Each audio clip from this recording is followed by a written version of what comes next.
சைத்தான் என்ன செய்வான் தெரியுமா? பேசிட்டே இருப்பான், வருவான் நம்மள்கிட்ட. அல்லாவை படைத்தது யாருன்னு கேட்பான். சைத்தானுடைய வேலை என்னன்னு சொன்னா, முதல்ல வருவான், மெதுவா பேசுவான், நம்முடைய உள்ளத்தில் ஒரு சிந்தனை உண்டாக்குவான். எப்படி உண்டாக்குவான்னா, ஏன்பா இந்த பூமி யார் படைச்சது? அல்லாஹ் சொல்லுவோமா இல்லையா? வானத்தை யார் படைச்சது? அல்லாஹ் என்று சொல்லுவோம். சரி, உன்னை யாரா படைச்சது? அல்லாஹ். சரி, என்னை யார் படைச்சது? அல்லாஹ். திரும்ப சொல்லுவோம் பாருங்க, அல்லாஹ்வை யார் படைத்தது? எங்க வந்து நிப்பாட்டுறோம் பாருங்க. இந்த மாதிரி கவனம், இந்த மாதிரி வஸ்வசா, இந்த மாதிரி சிந்தனைகள் வந்தால் அல்லாஹ்வின் தூதர் சொன்னார்கள், ஆமன்து பில்லாஹி வ ரசூலி, நான் அல்லாஹ்வின் மீதும் ரசூலின் மீது ஈமான் கொண்டேன், நான் அல்லாஹ்வின் மீது ரசூல் மீது நேசம் கொண்டேன். இது போன்ற விஷயத்தை சொன்னால் ஷைத்தானுடைய வஸ்வசாக்கள் நம் இடத்தில் நீங்கிவிடும். எனவே அன்பானவர்களே, இப்படிப்பட்ட கவனங்கள் வரும்போது இதை மட்டும் ஓதுங்கள், ஆமன்து பில்லாஹி வ ரசூலி.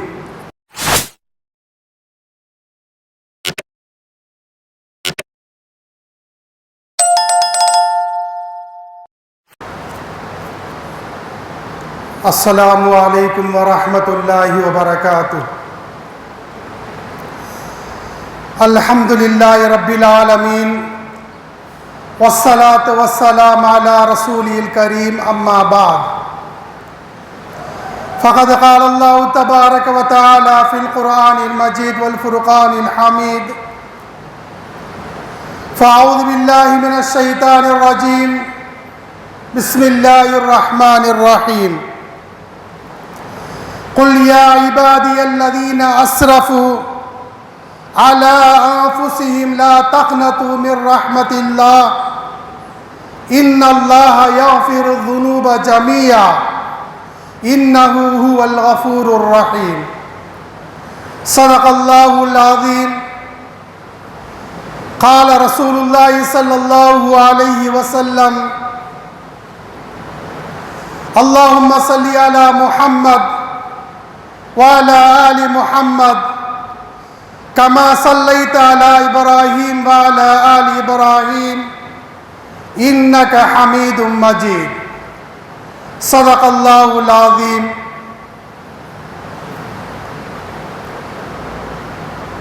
அளவற்ற அருளானும் நிகரற்ற அன்புடையனுமாகிய எல்லாம் வல்ல அல்லாஹ்வுக்கு அனைத்து புகழும்.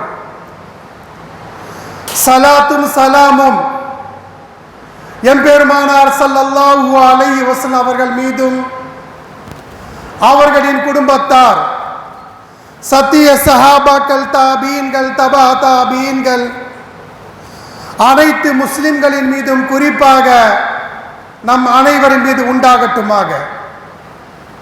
கண்ணியமிக்க அல்லாஹ்வின் நல்லடியார்களே, அல்லாஹ் ரப்புல் ஆலமீன் திருமறை குர்ஆனிலே ஜுமர் என்று சொல்லக்கூடிய அத்தியாயத்திலே 53வது வசனத்திலே சொல்கிறான், குல் யா இபாதியல்லதீன அஸ்ரஃபு அலா அன்ஃபுஸிஹிம் லா தக்னது மிர் ரஹ்மத்தில்லாஹ்.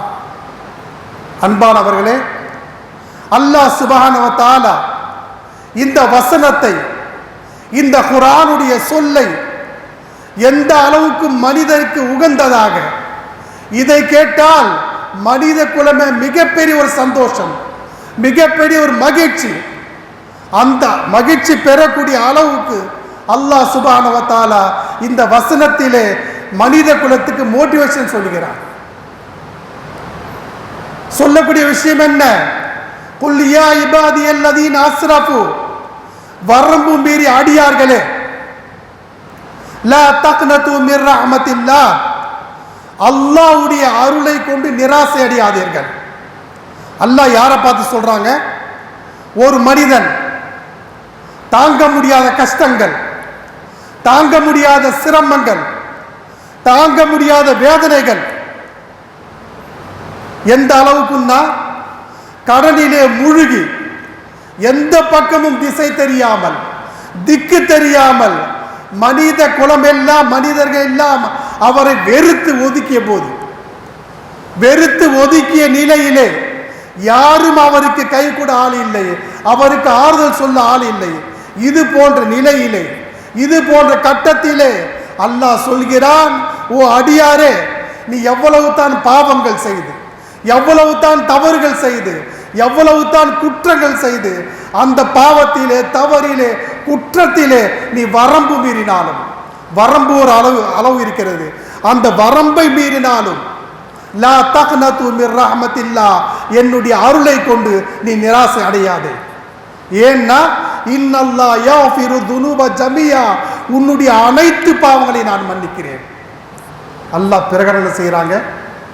எப்படிப்பட்ட ஒரு வசனம் பாருங்க, எப்படிப்பட்ட குர்ஆனுடைய ஆயத்து பாருங்க. அன்பானவர்களே, இப்படிப்பட்ட வசனங்களை கேட்கும் போது நம்முடைய உள்ளங்கள் இருக்கிறது மிகப்பெரிய ஒரு ஆறுதல் தருகிறது. ஏன் என்றால் மனிதன் என்று சொல்லக்கூடியவன் பாவங்களால் பின்னப்பட்டவன்.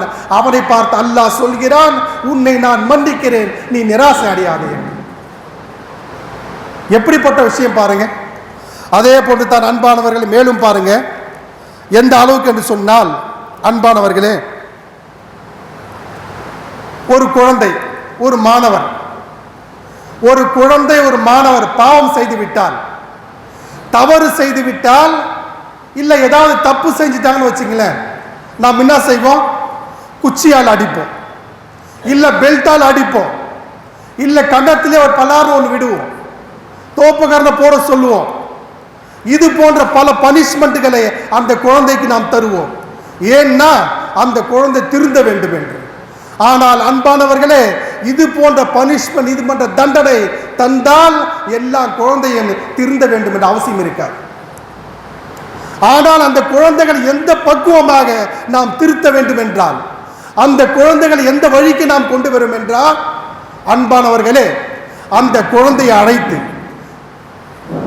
நீ தப்பு செய்துட்ட, நீ தவறு செய்து விட்டாய், நீ எதுவும் செய்யாத, நேரா போங்க, ஒழு செய்யுங்க, 2 ரக்காத் தொழுங்க, அல்லாஹ்விடத்தில் கரத்தை உயர்த்தி, இறைவா நான் பாவம் செய்து விட்டேன், இது இனிமேல் பட்டு அந்த பாவத்தை செய்ய மாட்டேன் என்று அந்த குழந்தைக்கு அல்லாஹ்விடத்திலே ஒழு செய்து தொழுது மன்றாடி அல்லாஹ்விடத்தில் கேட்க சொல்லுங்கள். இது போன்ற பழக்கத்தை நாம் ஏற்படுத்தி விட்டால், இது போன்ற பழக்கத்தை குழந்தைக்கு தந்து விட்டால், நிச்சயமாக ஒரு நாள் அல்ல ஒரு நாள் அந்த குழந்தை முத்தகீனாக, இறையச்சம் உள்ளவராக, சாலீன்களாக, நல்லவராக இன்ஷா அல்லாஹ் அந்த குழந்தை மாறும். அதை விட்டுவிட்டு நாம் அடிப்பது, அந்த குழந்தை கேவலப்படுத்துவது, அந்த குழந்தை இழிவுபடுத்துவது, இது போன்ற நிலைமை இருந்தால் அந்த குழந்தை உல்டாவாக ஆக வாய்ப்பு இருக்கிறது. எனவே அன்பானவர்களே, இந்த விஷயத்தை நாம் கவனத்தில் கொள்ள வேண்டும். அதே போல் அன்பானவர் எந்த அளவுக்கு என்று சொன்னால், முஸ்லிம்கள் சொர்க்கத்துக்கு போவாங்கல்ல, மறுமை நாளிலே முஸ்லிம்கள் அனைவரும் சொர்க்கத்துக்கு போவாங்க. சொர்க்கத்துக்கு போனால் நம்முடைய பண்புகள், நம்முடைய அவுசாஃபுகள் எப்படி இருக்கும் என்றால், நாம் கேள்விப்பட்டால் மிகப்பெரிய ஒரு ஆச்சரியம். சொர்க்கத்துக்கு நாம் போகும்போது நம்முடைய நிலை எப்படி இருக்கும் என்றால், ஆதம் அலைஹிஸ்ஸலாத்து வஸ்ஸலாம் அவர்கள் எந்த அளவுக்கு உயரமாக இருந்தார்களோ அந்த உயரத்தோடு நாம் சொர்க்கத்துக்கு போவோம். அதே போல் அன்பானவர்களே, ஈசா அலைஹிஸ்ஸலாத்து வஸ்ஸலாம் வயது என்ன 33 வயது இல்லையா, அந்த 33 வயதை கொண்டு தான் நாம் சொர்க்கத்திற்கு செல்வோம். அதே போல தாவூத் அலைஹிஸ்ஸலாத்து வஸ்ஸலாமுடைய அழகான குரலை அல்லாஹ் நமக்கு தருவான். யூசுப் அலைஹிஸ்ஸலாத்து வஸ்ஸலாம் அழகு இருந்தது, அந்த அழகை அல்லாஹ் நமக்கு தருவான். அதே போல யாக்கூப் அலைஹிஸ்ஸலாத்து வஸ்ஸலாம் இருந்தார்களே, அவருடைய யதார்த்தமான நிலை இருந்தது, அந்த நிலையை அல்லாஹ் நமக்கு தருவான். எந்த அளவுக்கு என்று சொன்னால் அன்பானவர்களே, கடைசியாக சர்க்காரே துஆலம் அஹ்மதே முஸ்தபா ரசூல் அக்ரம் ஸல்லல்லாஹு அலைஹி வஸல்லம், அதாவது நபி ஸல்லல்லாஹு அலைஹி வஸல்லுடைய பண்புகள், நற்குணங்கள், அக்லாக் நமக்கு தரப்பட்டு நாம் சொர்க்கத்திற்கு செல்வோம். எப்படிப்பட்ட பாக்கியம் பாருங்க. ஒரு மனுஷன் சொர்க்கத்துக்கு போறான்னா இப்படிப்பட்ட அவுசாஃபுகள், இப்படிப்பட்ட தன்மைகளை அல்லாஹ் நமக்கு தரப்பட்டு தான் நாம் சொர்க்கத்துக்கு செல்வோம். அந்த சொர்க்கத்திற்கு செல்ல வேண்டும் என்றால் நாம் செய்ய வேண்டிய என்ன தெரியுமா? கால அல்லாஹ் கால ரசூல், அல்லாஹ்வுடைய கட்டளை என்ன, நபி ஸல்லல்லாஹு அலைஹி வஸல்லம் அவர்கள் எதை சொன்னார்களோ அதன்படி முழுமையாக யார் இத்தாஅத் செய்வார்களோ அவர்கள் தான் சொர்க்கத்திற்கு செல்வார்கள். இந்த பாக்கியம் பெறுவதற்காக நாம் முயற்சிக்க வேண்டும் அன்பானவர்களே. அதே போன்று தான் அன்பானவர் மேலும் பாருங்க, எந்த அளவுக்கு என்று சொன்னால் அன்பானவர்களே,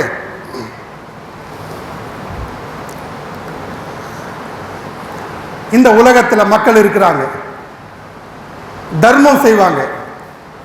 ஆனால் இந்த சில தர்மங்கள் இருக்கிறது, செல்வந்தரும் செய்யலாம், நடுத்தர மக்களும் செய்யலாம், ஏழைகளும் செய்யலாம், யாசகர் இருக்கார பிச்சை எடுக்கிறாங்கல்ல அவங்களும் செய்யலாம்.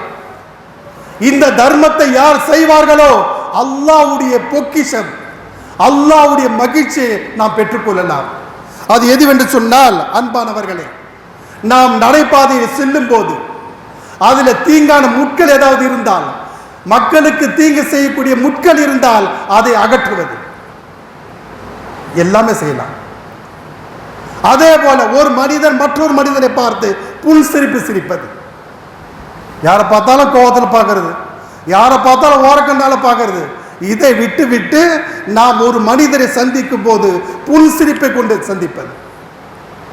அதே போல் அன்பானவர்களே, மனைவிக்கு அன்பாக ஊட்டி விடுவது, இது கூட தர்மம். மனைவிக்கு அன்பாக ஊட்டி விடுகிறார்களே, இதுவும் தர்மம் சகோதரர்களே. அதே போல பிறருக்காக துவா செய்வது, பிறருக்காக யார் துவா செய்கிறார்களோ இதுவும் தர்மத்திலே மிகப்பெரிய தர்மம். அது மட்டுமல்ல, நாம் ஏதாவது நல்ல கல்வியை கற்றிருக்கிறோமே, நாம் கற்ற கல்வியை மற்றவருக்கு போதிப்பது, நம் இடத்தில் எந்த நல்ல விஷயங்கள் இருக்கிறதோ அது மற்றவர்கள் சொல்வது, இது போன்ற விஷயத்தை செய்தால் இது அனைத்தும் தர்மம் என்று நபி ஸல்லல்லாஹு அலைஹி வஸல்லம் சொல்கிறார்கள். எனவே அன்பானவர்களே, இது போன்ற ஈஸியான விஷயத்தை கடைபிடிப்பதற்கு படிப்பதற்காக முயற்சிக்க வேண்டும். மேலும் பாருங்கள் அன்பானவர்கள், எந்த அளவுக்கு என்று சொன்னால், இப்போ நாம் பார்க்குறோம் அமெரிக்காவில் மிகப்பெரிய ஒரு தீ நடைபெறக்கூடிய விஷயம் நடைபெற்றுக் கொண்டிருக்கிறது. எந்த அளவுக்கு என்று சொன்னால், கலிபோர்னியாவிலே லாஸ் ஏஞ்சல்ஸில் யாரும் கற்பனை கூட செய்ய முடியாது அந்த அளவுக்கு காட்டு தீ பரவி கொண்டிருக்கிறதா இல்லையா? வல்லரசு என்று சொல்கிறான், அவனால் அணைக்க முடிகிறதா? என்னிடத்தில் எல்லா ஆயுதங்களும் இருக்குது என்று கொக்கரிக்கிறான், அவனால் அழிக்க முடிகிறதா? சகோதரர் இல்லை. ஆனால் இருந்தாலும் முஸ்லிம்களிலே பரவை பார்ப்போம். பலவர்கள் சொல்ற வாதனை தெரியுமா? அவன் காசாவிலே கொடுமை செய்தான், காசாவிட மக்களுக்கு அழிப்பதற்காக கொல்வதற்காக பல ஐட்டங்களை அவன் பல விஷயங்களை தந்ததின் காரணமாக அல்லாஹ்வுடைய தண்டனை, அல்லாஹ்வுடைய லானத் என்று எல்லோரும் சொல்லிக் கொண்டிருக்கிறோம். இருக்குதா இல்லையா? அன்பானவர்களே, அமெரிக்கா மக்கள் அனைவரும் கெட்டவர்களா? காசா மக்களுக்கு அந்த நாட்டில் இருக்கிற 90% மக்கள் காசா மக்களுக்கு உதவி செய்தவங்க தான். காசா மக்களுக்கு ஆதரவாக பேசியவர்கள் தலைவர்கள் மட்டும்தான், முதல் கட்ட தலைவர்கள், இரண்டாம் கட்ட தலைவர் மட்டும்தான் எதிரியாக செயல்பட்டார்கள். இப்படி இருக்கும்போது அமெரிக்கா அழிய வேண்டும், அமெரிக்கா நெருப்பால் எரிந்து சாக வேண்டும் என்று நாம் அல்லாஹ்ட்ட கேட்கலாமா? அதை பார்த்து சந்தோஷப்படலாமா? சகோதரர்களே, ஒரு முஸ்லிமாக இருந்தால் களத்தில் சந்திக்கும் போது மட்டும்தான் எதிரி, மற்ற நேரத்திலே அவனை நாம் மனித நேயத்தோடு தான் பார்க்க வேண்டும். இதுதான் நமக்கு முஸ்லிம் இஸ்லாம் கற்றுத்தருகிறது. உதாரணத்துக்கு பாருங்க அன்பானவர்களே, சுல்தான் சலாவுதீன் அய்யூபி, இவரை பற்றி கேள்விப்பட்டிருப்ப பிரபலமான நபர். சுல்தான் சலாவுதீன் அய்யூபி மூன்றாவது சிலுவை போரிலே பைத்துல் மக்தஸை, அதாவது பைத்துல் மக்தஸை கைப்பற்றினார். இப்போ இருக்கிற ஜெருசலம் இருக்குல்ல, அவருடைய ஆட்சியின் கீழே அது வந்தது. அவர் தான் வெற்றி கொண்டார். இந்த போர் நடைபெறும் போது ஒரு சம்பவம் நடக்குது. என்ன சம்பவம்னா, ரோம் நாட்டு தளபதி, அந்த போர்ல முஸ்லிம் தளபதி, முஸ்லிம்களும் இருக்கிறார்கள், இந்த ரோம் நாட்டு அந்த கிறிஸ்தவர்கள் இருக்கிறாங்க. மும்முரமான சண்டை ஒரு நாள் பல நாள் நடைபெற்றுக் கொண்டிருக்கிறது. சலாவுதீன் அய்யூபி கேட்குறாரு, ஏன்பா ரோமபுரி படையுடைய தளபதி இருக்கார்ல, அவரை போரில் பார்க்க முடியல, எங்கே போயிட்டார் அவர்? அப்போ ஒரு மனுஷன் சொல்கிறாரு, ரோமபுரி அதான் நாட்டிலேருந்து ஒரு கைதியாக கொண்டு வரப்பட்ட ஒரு மனுஷன் சொல்கிறாரு, அவருக்கு விஷ ஜந்துக்கள் தீண்டி விட்டது, அவருக்கு விஷ காய்ச்சல் ஏற்பட்டது, அதனால்தான் அவர் போரில் கலந்துக்க முடியல. யாருங்க? எதிரி நாட்டு படை தளபதி. இந்த பக்கம் முஸ்லிம் நாட்டுக்கு தலைவர் அரசர் சலாவுதீன் அய்யூபி. அவர்கிட்ட கேட்குறாங்க, மக்கள்கிட்ட கேட்குறாங்க, ஏன் வரல? இந்த மாதிரி விஷ காய்ச்சல் வர முடியல, ட்ரீட்மெண்ட் பண்ண முடியலையா? இல்லை, ட்ரீட்மெண்ட் எடுக்கல. ஏன்னு சொன்னால் அதனுடைய மூலிகை இருக்கிறது இல்லையா, அதை மருத்துவம் செய்யக்கூடிய மூலிகை இருக்கிறது. உம்முடைய நீங்கள் அரசு ஆட்சி செய்கிறீங்கல்ல, அதன் கீழே தான் அது இருக்கு. எங்க பகுதியில் அந்த மூலிகை இல்லை, நாங்கள் உங்கள்கிட்ட வந்து எடுக்க முடியாது. அந்த மாதிரி கண்டிஷன் நீங்கள் பவர்ஃபுல்லாக இருக்கிறீங்க. இந்த விஷயம் சொன்ன உடனே சலாவுதீன் அய்யூபி என்ன செய்கிறார் தெரியுமா? அந்த மூலிகை அவரை ட்ரீட்மெண்ட் மருத்துவம் செய்வதற்காக அந்த செடி மூலிகை எடுத்துட்டு வர சொல்றார். அது மட்டுமல்ல, அவருக்காக இருக்கக்கூடிய சிறந்த மருத்துவரையும் 2 பேரையும் அனுப்புறாரு. அவருக்கு போயிட்டு ட்ரீட்மெண்ட் பாருங்க. எப்பங்க? 3ஆம் யுத்தம், வாழ்வா சாவா, யாராவது கொஞ்சம் அசைந்தாலும் அவனை 10-100 துண்டாக கொள்ளுவான்.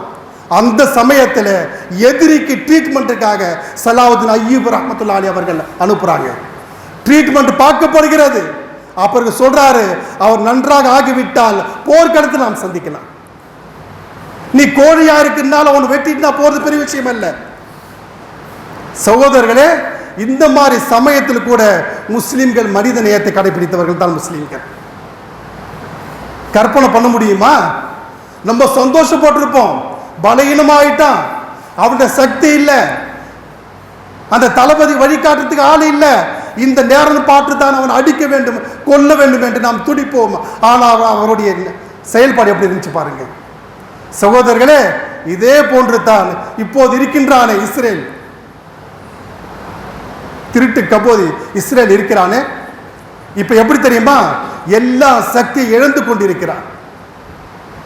எல்லா சக்தியை இழந்துட்டான். அயன் டோம் அவனுக்கு வேலை செய்யல. அயன் டோம் வேலை செய்யலன்னா சகோதரர்களே, காசாவில் மட்டும் 50,000 முஸ்லிம்களை, 50,000 சாதாரண எண்ணிக்கை அல்ல, 50,000 முஸ்லிம்கள் அப்பாவிகளை, சிறுவர்களை, குழந்தைகளை, பெண்களை, முதியோர்களை, அப்பாவிகளை கொலை செய்தார். இதே விஷயத்தை முஸ்லிம்கள் கையில் எடுத்திருந்தார்.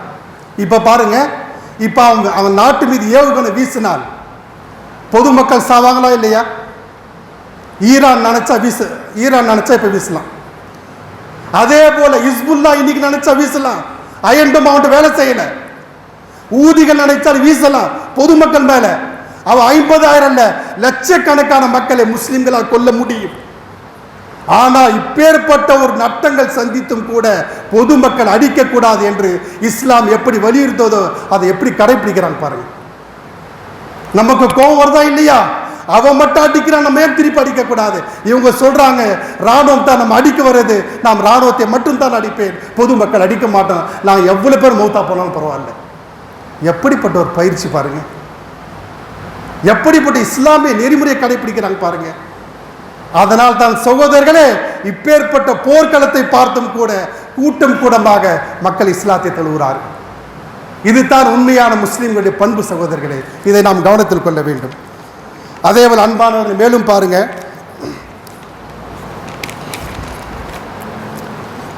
அன்பானவர்களே, சில முக்கியமான விஷயங்கள். ஒரு மனுஷன் இறந்துட்டாருன்னு வைங்களேன், கபரில் அடக்கம் செய்வாங்க. கபரில் அடக்கம் செய்த பிறகு முன்கர் நக்கீர் வருவாங்க இல்லையா? முன்கர் நக்கீர் வந்தாலும் கேள்வி கேட்பாங்க, மர் ரப்புகா மன் நபியுகா வமா தீனுகா. அப்போது யார் அடக்கம் செய்யப்பட்ட அந்த மையத் எழுந்து ரதீது பில்லாஹி ரப்பா வபில் இஸ்லாமி தீனா வபி முஹம்மதின் நபியா, நான் அல்லாஹ்வை பொருந்திக் கொண்டேன், அல்லாஹ்வுடைய கட்டளையின்படி அமல் செய்தேன், ஓபி முஹம்மது நபியா, அதாவது தீனுல் இஸ்லாத்தை அங்கீகரித்தேன். ஓபி முஹம்மது நபியா, நபி ஸல்லல்லாஹு அலைஹி வஸல்லம் அவர்கள் எந்த சுன்னத்தை அமல் செய்ய சொன்னார்களோ அதை முழுமையாக இத்தாஅத் செய்தேன் என்று பதில் சொன்னால் வானவர் என்ன சொல்லுவாங்க தெரியுமா? நம் கன்னௌமத்தில் அரூஸ், ஏன்பா நீ நிம்மதியா தூங்கு. எப்படி தூங்கணும் தெரியுமா? முதல் இரவுல மாப்பிள்ளை எப்படி தூங்குவாரு? எப்படி ஒரு அலங்காரம் வைத்து அவர் தூங்க வைக்கப்படும், அந்த மாதிரி சந்தோஷமாக மகிழ்ச்சியாக தூங்குங்கள் என்று அது வந்த வானவர்கள் அவருக்காக சொர்க்கத்துடைய கதவை திறந்து விட்டு தூங்க வைத்து விட்டு எதுவரை என்றால் கியாமத் நாள் வரை. கியாமத் நாள் வரை எப்படிப்பட்ட விஷயம்! இந்த பாக்கியம் நாம் பெறணுமா இல்லையா? இந்த பாக்கியம் பெற வேண்டும் என்றால் ஒரே 2 விஷயம்தான். அல்லாஹ்வுடைய கட்டளையின்படி அமல் செய்ய வேண்டும். நபிகள் நாயகம் ஸல்லல்லாஹு அலைஹி வஸல்லம் சுன்னத் படி நாம் அமல் செய்தால் நிச்சயமாக இந்த பாக்கியம் எல்லோருக்கும் கிடைக்கும். எனவே அன்பானவரை இதை நாம் கவனத்தில் கொள்ள வேண்டும். மேலும் பாருங்க அன்பானவர்களே, நாம் நன்மை செய்கிறோம் இல்லையா? தொழுகிறோம், நன்மை தானே. நோன்பு வைக்கிறோம், நன்மை தானே. உட்கார்ந்து பேசுகிறோம், உட்கார்ந்து பேசுறது நல்ல விஷயங்கள் 4 பேசுறேன்னா கெட்ட விஷயம் 8 பேசுகிறோம் இருக்கு இல்லையா? இந்த மாதிரி நேரத்தில் சகோதரர்களே அல்லாஹ்வின் தூதர் சொல்றாங்க, என்ன சொல்றாங்கன்னா, சுப்ஹானக அல்லாஹும்ம வ பிஹம்திக அஷ்ஹது அல்லா இலாஹ இல்லா அன்த அஸ்தக்ஃபிருக வ அத்தூபு இலைக். உதாரணமாக நீங்க குர்ஆன் ஓதுறீங்க, குர்ஆன் ஓதிய பிறகு இந்த துஆவை யார் ஓதுகிறார்களோ, சுப்ஹானக அல்லாஹும்ம வ பிஹம்திக அஷ்ஹது அல்லா இலாஹ இல்லா அன்த அஸ்தக்ஃபிருக வ அத்தூபு இலைக், இந்த துஆவை ஓதினால் அல்லாஹ் என்ன செய்ய தெரியுமா? நீங்க குர்ஆன் ஓதுறீங்கல்ல, அந்த நன்மை அப்படியே பார்சல் பண்றான். ஒரு பெட்டியில வைத்து அத்தை மூடி அத்தை சீல் வைக்கிறான். இந்த பெட்டி எப்போ ஓபன் பண்ண தெரியுமா? கியாமத் நாள்ல. நாம் செய்த நன்மையை அப்படியே பாதுகாக்க வேண்டும் என்று சொன்னால் இந்த துஆவை ஓதுங்க. நீங்க தொழுறீங்கல்ல, 2 ரக்காத்தோ 4 ரக்காத்தோ நீங்க உட்கார்ந்து தொழுவீங்கல்ல, தொழுத பிறகு உட்கார்ந்து சிக்கிர் செய்வீங்க, அதை பிறகு அல்லாஹ்வை நினைவு கூறுவீங்க, அதற்கு பிறகு இந்த துஆவை ஓதுங்க. அதே போல ஒரு மஜ்லிஸ்ல உட்காருங்க, பேசுறீங்க, நல்லதை பேசுவீங்க கெட்டதை பேசுவீங்க, மஜ்லிஸ் முடிந்த பிறகு இந்த துஆவை ஓதுங்கள். அதில் ஏதாவது தவறுகள் பாவங்கள் குற்றங்கள் இருந்தால் அந்த அந்த இந்த துஆவின் காரணமாக அல்லாஹ் அதை பரிகாரமாக்கி விடுகிறான். எப்படிப்பட்ட துஆ பாருங்க, சிம்பிளான துஆ. என்ன துஆங்க? சுப்ஹானக அல்லாஹும்ம வ பிஹம்திக அஷ்ஹது அல்லா இலாஹ இல்லா அன்த அஸ்தக்ஃபிருக வ அத்தூபு இலைக். சாதாரண துஆ தானே, எல்லாருக்கும் தெரியுதா இல்லையா? எனவே அன்பானவர்களே, அமல் செய்து இந்த துஆவை படிங்க, இன்ஷா அல்லாஹ் நம்முடைய அமல் பாதுகாக்கப்படும். இதை கவனத்தில் கொள்ளுங்கள். மேலும் பாருங்க அன்பானவர்கள், எந்த அளவுக்கு என்று சொன்னால் ஷைத்தான் என்ன செய்வான் தெரியுமா? பேசிட்டே இருப்பான், வருவான் நம்மள்கிட்ட. அல்லாஹ்வை படைத்தது யாருன்னு கேட்பான். ஷைத்தானுடைய வேலை என்னன்னு சொன்னா, முதல்ல வருவான், மெதுவா பேசுவான், நம்முடைய உள்ளத்தில் ஒரு சிந்தனை உண்டாக்குவான். எப்படி உண்டாக்குவான்னா, ஏன்பா இந்த பூமி யார் படைச்சது?